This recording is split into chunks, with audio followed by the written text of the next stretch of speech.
আজ কিন্তু আদা চাষ এ টু জেড। এবার কথা বলবো কিন্তু আদার মাটি প্রস্তুত নিয়ে।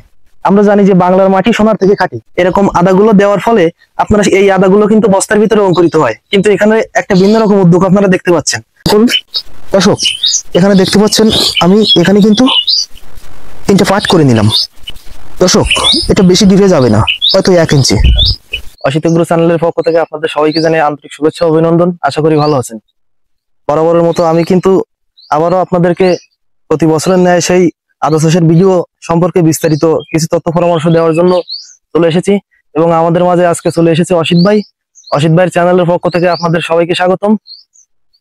এখন আদা চাষের যে বিস্তারিত যে টুকিটাকি সমস্যা, এই সমস্যা নিয়ে আমরা কথা বলবো, এবং আপনারা জানতে পারবেন যে আদা চাষ করতে গেলে যে প্রতিবন্ধকতা আছে, যে বিভিন্ন রকম সমস্যা আছে, সেই সমস্যাগুলো কাটিয়ে আমরা কিভাবে উপযুক্ত সময় উপযুক্তভাবে এই আদার বস্তা আমরা কমপ্লিট করতে পারি, এবং কোন সময় এই বীজটা এখানে দিতে হবে, বীজটা কোন নিয়মে বসাতে হবে, মাটিটা প্রস্তুত থেকে বিস্তারিত সবকিছু কিন্তু এই পর্বে থাকবে। আপনারা আশা করি আমাদের সঙ্গে থাকবেন। দর্শক, আমরা যে আদাটা চাষ করব, সেই আদাটা চাষ করার আগে আমাদের সিলেক্ট করতে হবে আমাদের বস্তা। যেহেতু যুগান্তকারী এক আবিষ্কার এই বস্তায় আদা চাষ, যেহেতু আমাদেরকে কিন্তু বস্তাটা অবশ্যই কিন্তু ভালো মানের হতে হবে। এখন কোন বস্তায় কিভাবে আপনারা আদাটা চাষ করবেন সেই সম্পর্কে বিস্তারিত আমি একটু কথা বলতে চাই। এখানে আপনারা দেখতে পাচ্ছেন আমি যেটা করেছি, আমি কিন্তু সিমেন্টের বস্তায় করেছি। বিগত বছরও আমি সিমেন্টের বস্তায় করেছিলাম। সিমেন্টের বস্তায় কিন্তু আমি রেজাল্টও মোটামুটি ভালো পেয়েছিলাম। তারপরে বিগত বছরের ভুল ত্রুটিগুলো কাটিয়ে এবছর কিন্তু আমি যে বস্তাগুলো নিয়ে এসেছি, এগুলো কিন্তু মানসম্মত বস্তা। আর আমরা যদি বস্তা যদি দেখেন, এই বস্তাগুলো যদি মানসম্মত না হয়, তাহলে কিন্তু আমরা চাষ করে মাথায় উঠতে পারবো না। অনেক সময় দেখা যায় কি আমাদের এই বস্তাগুলো বিভিন্ন জায়গা থেকে আমরা সংগ্রহ করি, সেহেতু প্রতারণার শিকার হই, সেহেতু বস্তাগুলো কিন্তু নষ্ট থাকে। কিন্তু আপনারা দেখতে পাচ্ছেন বস্তাগুলো কিন্তু নতুন আছে। যেহেতু বস্তাগুলো নতুন আছে, আমাদের কিন্তু 12 মাস টিকবে এই বস্তাগুলো। যেহেতু বস্তাগুলো কিন্তু রৌদ্র, তারপরে আপনার বৃষ্টিতে, ঝড় বাদলের পর দিয়ে কিন্তু অনেক কিছু বয়ে যাবে।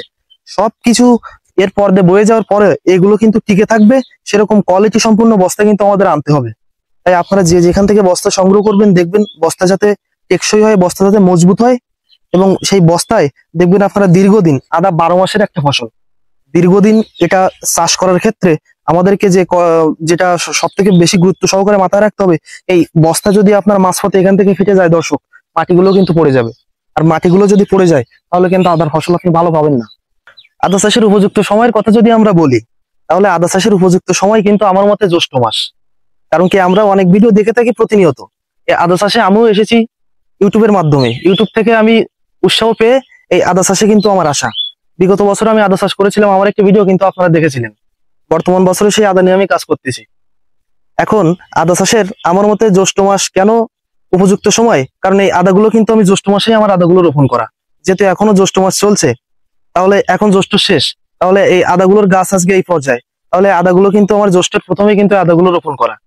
দর্শক, আপনারা দেখতে পাচ্ছেন আমার গাছের কোয়ালিটি গুলো। এই গাছগুলোর বয়স কিন্তু টোটাল এখান থেকে 15 দিন হয়ে গেছে। আদা চাষ আমরা জ্যৈষ্ঠ মাসে কেন করব? চৈত্র বৈশাখ মাসে আদা রোপণ করার কথা অনেকে বলে, যেহেতু অনেকে চৈত্র বৈশাখ মাসে আদা চাষ করে। দর্শক, চৈত্র বৈশাখ মাসে আদা চাষ করলে আমার মতে যে সমস্যায় আমরা পড়তে পারি, এই সমস্যাগুলো হচ্ছে চৈত্র বৈশাখ মাসে কিন্তু প্রখর রৌদ্র থাকে, তখন গরমের উত্তাপে আমাদের আদার বস্তাগুলো শুকিয়ে যেতে পারে, এবং পরিচর্যার অভাবে বিভিন্ন রকম ছত্রাক, বিভিন্ন রকম রোগের আক্রমণ হতে পারে। তাই আমরা যদি জ্যৈষ্ঠতে শুরু করি, তাহলে জ্যৈষ্ঠ মাসে দেখবেন আবহাওয়া একটু শীতল থাকে, আবহাওয়া একটু নরম হলে টুকিটাকি একটু জ্যৈষ্ঠ মাসে কিন্তু বর্ষাও পড়ে।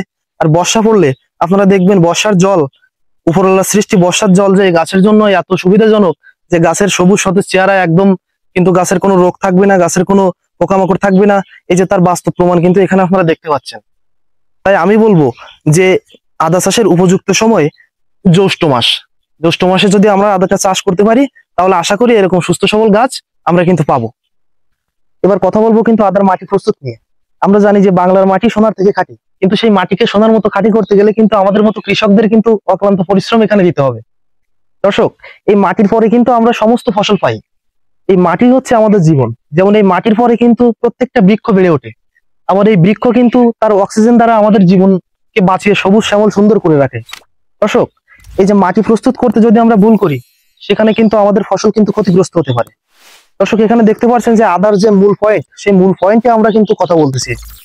এই মূল পয়েন্ট হচ্ছে এই মাটি। এই মাটিটাকে আমাদের এমন সুন্দরভাবে প্রস্তুত করতে হবে যে এই মাটিটা কিন্তু দীর্ঘ 10 মাস থেকে 12 মাস কিন্তু আমাদের বস্তার ভিতরে থাকবে। দর্শক পরবর্তীতে কিন্তু এই মাটি বের করে এর প্রিপারেশন কিন্তু আপনি পরবর্তীতে কিন্তু নিতে পারবেন না। যেহেতু নিতে পারবেন না, তখন কিন্তু এটা প্রস্তুতি কিন্তু আপনাকে এখনই করতে হবে। যেহেতু এখনই এর প্রস্তুতি করতে হবে, এর যে প্রস্তুতির যে কার্যকলাপ গুলো আছে সেই কার্যকলাপ সম্পর্কে আপনাদের সাথে আমি এখন কথা বলবো। দর্শক, আদা চাষের কিন্তু প্রধান সার হিসেবে যেটা কাজ করে সেটা হচ্ছে জৈব সার। আপনারা দেখতে পাচ্ছেন এখানে কিন্তু 2 ভাগ মাটি আর 1 ভাগ কিন্তু জৈব সার। যদি বলি কেমন, তাহলে আপনার এখানে যদি 10 কেজি মাটি থাকে, তাহলে কিন্তু আপনার 5 থেকে 7 কেজি কিন্তু জৈব সার এখানে আছে। তো জৈব সার আপনারা সবাই জানেন যে আদার প্রথম খাবারই হচ্ছে জৈব সার। কারণ আদা কন্দল জাতীয় ফসল, এটা দীর্ঘদিন মাটিতে থাকার কারণে এর কিন্তু এই উদ্ভিদের পুষ্টির জন্য পর্যাপ্ত পরিমাণে কিন্তু জৈব সার লাগে। এবং রাসায়নিকের যে ব্যবহারটা, সেই ব্যবহারটা আমরা যে করি নাই সেটা বলবো না, এখানে কিন্তু রাসায়নিকেরও ব্যবহার আছে। যেহেতু কিছু টিএসপি, কিছু পটাশ, কিছু বিঙ্গো, কিছু আপনার রিডোমিল, আপনার কিছু ফরাডিন, এগুলো মিক্সড করা আছে। এবং সব থেকে বড় যে পয়েন্ট, আদার সব থেকে বড় পয়েন্ট হচ্ছে আপনার ছত্রাক। কারণ আদার একমাত্র শত্রু হচ্ছে ছত্রাক। ছত্রাকের কারণে কিন্তু আদাগুলো নষ্ট হতে পারে। যদি আপনার আদা খেতে যদি ছত্রাকের আক্রমণ হয়, কিংবা কোনো বস্তায় যদি আপনার ছত্রাকের আক্রমণ হয়, সেই আক্রমণটা কোথা থেকে হবে? আমরা অধিকাংশ মানুষ কিন্তু এখানে ভুল করি, ভাবি কি যে শুধু প্রাকৃতিক পরিবেশ থেকে মনে হয় এই আক্রমণগুলো হচ্ছে। দর্শক, এটা কিন্তু 100% সঠিক ধারণা নয়। প্রাকৃতিক পরিবেশ থেকেও কিন্তু ছত্রাকের আক্রমণ হয়, কিন্তু বড় যে বিষয়টা হচ্ছে, সেই বিষয়টা হচ্ছে এই মাটি। মূলত এই মাটি থেকে ছত্রাকের আক্রমণটা কিন্তু বেশি হয়।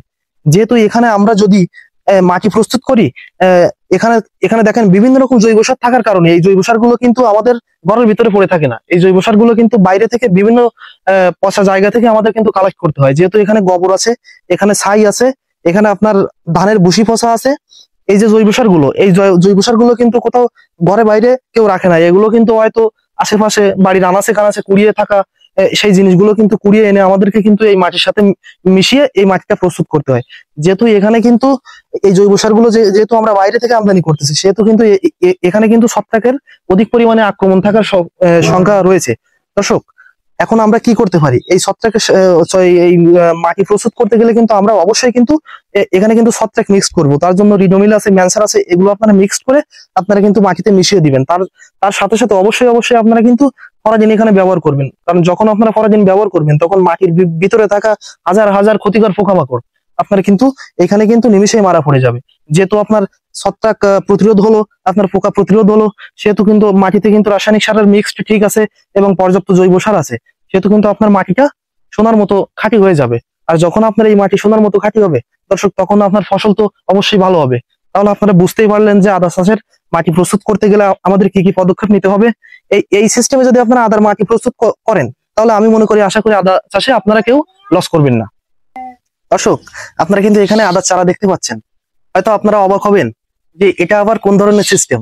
আমরা তো আদা চাষ করি, চারা দেখা যায় যে আমরা একটা আদা দেই, যেরকম স্বাভাবিকভাবে আপনারা দেখতে পাচ্ছেন যে আপনারা অনেক সময় এরকম আদা দেন। এরকম আদাগুলো দেওয়ার ফলে আপনারা এই আদাগুলো কিন্তু বস্তার ভিতরে অঙ্কুরিত হয়। কিন্তু এখানে একটা ভিন্ন রকম উদ্যোগ আপনারা দেখতে পাচ্ছেন। আমি কিন্তু এটা অন্যরকম একটা চিন্তা আমার মাথা থেকে আসলো, সেইভাবে কিন্তু আমার এই উদ্যোগটা নেওয়া যে আদার চারা তৈরি করব। চারা তৈরি করার পরে আমি সেই চারা বস্তার ভিতরে রোপণ করব। এখানে কিন্তু টোটালি শুধু ছাই দেওয়া আছে। অনেকে কিন্তু অনেক সমস্যার ভিতরে পড়ে নেই, চারা তৈরি করে নেয়। দেখেন দর্শক, এখানে কোনো সমস্যাই নেই, আমি কোনো সমস্যাই মনে করি না। এই চারাগুলোর কি চেহারা দেখেন। অনেকে আদার কল আপনারা কিন্তু তৈরি করতে পারেন না। অনেকে আদা কিন্তু আপনার পাতিয়ে দিলে আদা বস্তার ভিতরে অনেকে নষ্ট হয়ে যায়। কিন্তু এখানে দেখেন, আমি শুধু এই যে পদ্ধতি ব্যবহার করেছি, এটা শুধু ছাই দিয়ে ব্যবহার করা। এই যে আপনারা ছাইগুলো দেখতে পাচ্ছেন, এই যে ছাইগুলো, এই ছাইগুলো দ্বারা আমি কিন্তু আদার চারাটা তৈরি করা। যেহেতু এখন জ্যৈষ্ঠ মাস, অনেকে হয়তো ভাবতে পারেন যে জ্যৈষ্ঠ মাসে আদা লাগালে কি করে সম্ভব। কারণ জ্যৈষ্ঠ মাস আমরা জানি যে আদা তো চৈত্র বৈশাখ মাসে লাগানো হয়। সেহেতু এটা হচ্ছে আমার একটা নতুন টেকনিক, যে আমি জ্যৈষ্ঠ মাসে লাগাবো, কিন্তু আমার চারাটা তৈরি হয়ে যাবে মনে করেন কি যে আপনার 1 মাস আগে। যেহেতু এই চারাটা দেখেন, এই চারাটা এখন যে পর্যায়ে আছে, তা এই চারাটা আমি যদি এখন শুধু এরকম একটু আদা দিতাম, তা এই আদা থেকে এরকম চারা তৈরি হতে কিন্তু আমার মোটে না হলেও আমার 25 থেকে 1 মাস সময় লাগতো। সেই সময়টা কিন্তু আমি অগ্রিম কিন্তু এখানে চারাটা করে রেখেছি। আজকে অগ্রিম চারা করে রাখার কারণে আমি যে সুবিধা পাচ্ছি, যে আমার এখান থেকে দর্শক দেখেন, এটা কোনো সমস্যার কোনো কিছুই নাই দর্শক। এখানে আমি কিন্তু যখনই আমি চারা এভাবে কিন্তু আমি টান দিলাম, তখন কিন্তু এই চারা আলতো করে কিন্তু এই দেখেন, এই ছাইয়ের ভিতরে, এগুলো ছাইয়ের ভিতরে রাখা, কোনো সমস্যাই নাই। এগুলো টান দেবো, দেখেন একটা শিকড়ও ছুটবে না। এই দেই জাকা দিবেন, এইভাবে আলতো ভাবে সব ছাড়িয়ে যাবে দর্শক। এখন এর সুবিধা হচ্ছে কি, আপনি যখন এরকম সুস্থ সুন্দর একটা চারা পাচ্ছেন, তখন তো আপনার টেনশনের কোনো কারণ থাকবে না যে বস্তার ভিতরে আপনি আদা দিবেন, আপনার এই আদার চারা বেরোবে কি বেরোবে না, আপনার আদা ভালো থাকবে কি পচে যাবে, এই টেনশন গুলো থেকে আপনি দূরে থাকতে পারবেন। দেখেন আপনার এই দর্শক দেখেন, এই হচ্ছে শিকড়ের মাথা। হয়তো অনেকে ভাবতে পারেন যে আমি টান দিলাম শিকড় কি ছিঁড়িছে, একটা শিকড় কিন্তু ছিঁড়িনি, কারণ ছেঁড়ার কোনো অপশনে নাই। কারণ এখানে আমি যেটার ভিতরে চারাটা তৈরি করেছি এটা হচ্ছে ছাই দর্শক, এটা খুবই সহজে কিন্তু এই ছাই থেকে আমরা কিন্তু শিকড় গুলো বের করে আনতে পারি। দর্শক, আপনারা জানলেন আদা রোপণের সঠিক সময়, আপনারা জানলেন আদা রোপণের উপযুক্ত মাটি কিভাবে তৈরি করতে হয়। দর্শক, আমি আপনাদেরকে দেখালাম যে আদার সঠিক বস্তা নির্ণয় কিভাবে আপনারা করবেন। এখন যে বিষয়টার উপর আমি কথা বলবো সেটা হচ্ছে আদা রোপণ, যে একটা পদ্ধতিতে বস্তা পদ্ধতিতে যে আপনারা কোনভাবে বস্তায় আদা রোপণ করবেন, সেই রোপণ পদ্ধতি কিন্তু এখন আমি কিন্তু আপনাদের মাঝে তুলে ধরবো। দর্শক, এখানে যে বস্তা দেখতে পাচ্ছেন, দর্শক এই বস্তা কিন্তু আমার অলরেডি কিন্তু রেডি করা। এখন এই বস্তায় কিন্তু আমি বীজ রোপণ করব। এখন বীজটা কোনভাবে দেব সেটা আপনাদেরকে দেখাবো। দর্শক, প্রথমত বস্তার মাটিগুলো এভাবে একটু আগলা করে নিতে হবে। দর্শক, বস্তা দেখবেন যে বস্তা চারদিকে সমান আছে কিনা, বস্তা যাতে লুজ না হয়, বস্তা যাতে সুন্দর গোলাকার আকৃতি হয়, এমনই ঠিক এমনটা হবে। দর্শক, এবার এখানে দেখতে পাচ্ছেন যে আমার এখানে কিন্তু আদার চারা আছে। এখন এটা আমি কিভাবে রোপণ করব সেটা খুব সুন্দর করে খেয়াল করুন। দর্শক, এখানে দেখতে পাচ্ছেন আমি এখানে কিন্তু তিনটে পার্ট করে নিলাম। দর্শক, এখানে আমার হাতে আছে তিনটে বীজ। আমি এই তিনটে বীজ কিন্তু এভাবে দেখেন, খুব মনোযোগ সহকারে সুন্দর করে দেখেন, এই তিনটে বীজ কিন্তু আমি এভাবে কিন্তু আদার বস্তায় দেব। দর্শক, এই তিনটে বীজ এভাবে দেওয়ার কারণ কি? দর্শক, বিগত বছর আমি যেভাবে বীজ দিয়েছিলাম, এখানে একটা বীজ দিয়েছিলাম, এখানে একটা দুটো বীজ দিয়েছিলাম। দুটো বীজ দেওয়ার কারণে আমি যে ক্ষতিগ্রস্ত হয়েছিলাম, আমার কিন্তু এই দুই সাইডে কিন্তু আদা হয়েছিল, এই সাইড কিন্তু ফাঁকা ছিল। দর্শক, এখন আমি যে পদ্ধতিতে বীজগুলো রোপণ করব এভাবে। দর্শক, এটা বেশি ডিপে যাবে না, হয়তো 1 ইঞ্চি। দর্শক, এই শিকড়গুলো দেখে দিবেন, এই শিকড়গুলো কোনো সমস্যা না। হয়তো বীজটা তোলার সময় একটু শিকড়গুলো একটু নরম হতে পারে। আদা যেহেতু খুব শক্তিশালী একটা ফসল, 2 থেকে 3 দিনের ভিতরে কিন্তু চারাটা লম্বা হয়ে যাবে। দর্শক, দেখতে পাচ্ছেন যে বীজগুলো কিন্তু এভাবে সুন্দর করে বসাবেন। 1 থেকে 1.5 ইঞ্চি মাটির নিচে যাবে বীজগুলো। একদম উপরে ভাসিয়ে বসাবেন না, কারণ হয়তো আমার বাস্তব অভিজ্ঞতা থেকে এই কথাগুলো বলা, এবং আমার বাস্তব অভিজ্ঞতায় যেভাবে আমি ভালো রেজাল্ট পেয়েছি সেইভাবে কিন্তু আপনাদের সামনে কিন্তু বিষয়টা আমি তুলে ধরলাম। এবার এখানে একটা দিবেন ত্রিভুজ আকৃতি, এক কথায় বলতে গেলে ত্রিভুজ আকৃতিতে আপনারা এটা রোপণ করতে পারেন। দেখেন, একটা শিকড়ও কিন্তু দর্শক বাজে পড়বে না। এই যে শিকড়গুলো, এগুলো কোনো সমস্যা না, এগুলো 2 থেকে 3 দিনের ভিতরে এই শিকড়গুলো নতুন করে শিকড় গজাবে। দর্শক, এইভাবে কিন্তু আমরা আদা রোপণের কাজ সম্পূর্ণ করলাম। আপনারা যদি আপনাদের ভালো লাগে তাহলে আপনারা এভাবে রোপণ করতে পারেন। এর সুবিধা আমি একটু বলে দিই। দর্শক, এই যে আমি প্রথমত এই 3টে পার্ট করলাম, এটা আপনারা করতে পারেন। দেখেন দর্শক, একটা সুস্থ সবল বীজ থেকে যতগুলো চারা আপনারা পাবেন, আমি আশা করি এখানে ধরবে না। দর্শক, আমি আশা করি এই যে 3টে পার্ট করলাম, আমরা 3টে বীজ দিলাম, একটা সুস্থ সবল চারা থেকে যে 3টে বীজ দিলাম আমরা, এখন একটা সুস্থ সবল বীজ থেকে যদি চারা গজায়, তাহলে এখানে হয়তো 12 থেকে 15টা চারা এখানে গজাতে পারে। একটা পার্টে যদি 12 থেকে 15টা চারা গজায়, তাহলে দর্শক বুঝতেই পারতেছেন যে আদার এই যে এই বস্তা আমার মনে হয় যে আপনার টোটালি এটুকু সম্পূর্ণ পরিপূর্ণ হয়ে যাবে। আপনারা এই পদ্ধতিতে রোপণ করবেন, আশা করি ভালো হবে। এটা আমাদের পরীক্ষিত